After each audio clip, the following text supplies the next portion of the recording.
Around the World in 80 Days by Jules Verne. Chapter 5, in which a new species of funds, unknown to the moneyed men, appears on 'Change. Phileas Fogg rightly suspected that his departure from London would create a lively sensation at the West End. The news of the bet spread through the Reform Club, and afforded an exciting topic of conversation to its members. From the club it soon got into the papers throughout England. The boasted tour of the world was talked about, disputed, argued with as much warmth as if the subject were another Alabama claim. Some took sides with Phileas Fogg, but the large majority shook their heads and declared against him. It was absurd, impossible, they declared, that the tour of the world could be made, except theoretically and on paper, in this minimum of time, and with the existing means of traveling. The Times, Standard, Morning Post, and Daily News, and 20 other highly respectable newspapers scouted Mr. Fogg's project as madness. The Daily Telegraph alone hesitatingly supported him. People in general thought him a lunatic, and blamed his Reform Club friends for having accepted a wager which betrayed the mental aberration of its proposer. Articles no less passionate than logical appeared on the question, for geography is one of the pet subjects of the English, and the columns devoted to Phileas Fogg's venture were eagerly devoured by all classes of the readers. At first, some rash individuals, principally of the gentler sex, espoused his cause, which became still more popular when the Illustrated London News came out with his portrait, copied from a photograph in the Reform Club.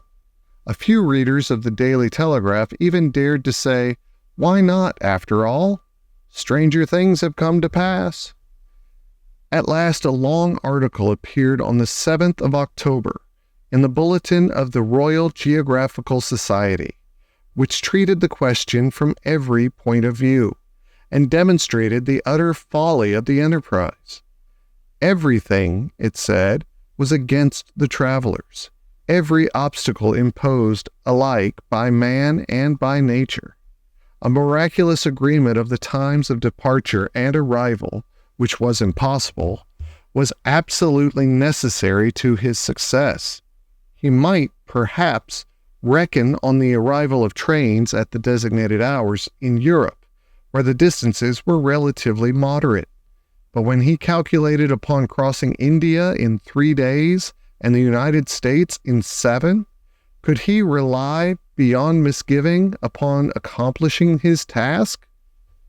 There were accidents to machinery, the liability of trains to run off the line, collisions, bad weather, the blocking up by snow.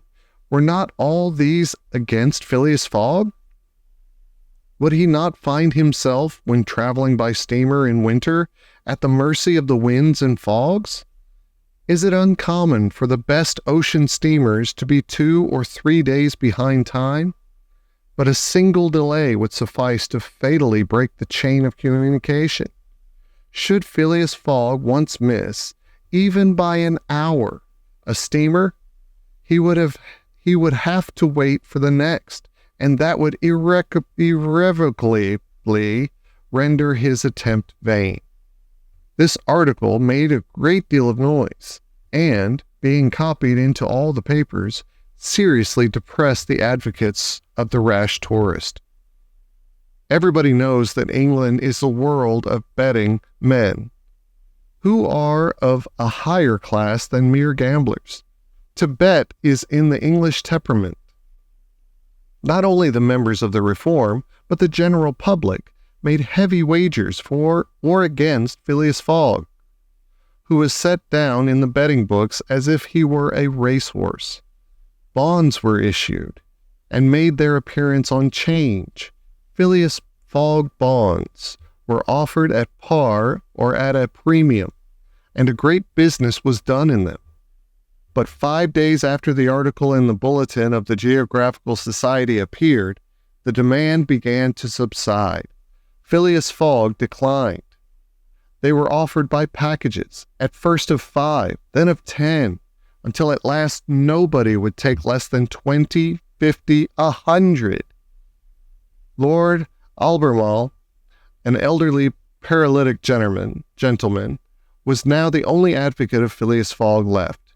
This noble lord, who was fastened to his chair, would have given his fortune to be able to make the tour of the world. If it took 10 years, and he bet £5,000 on Phileas Fogg.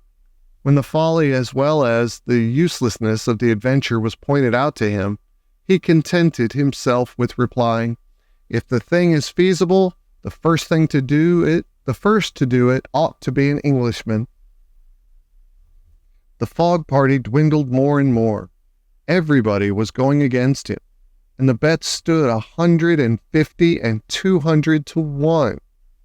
And a week after his departure, an incident occurred which deprived him of backers at any price.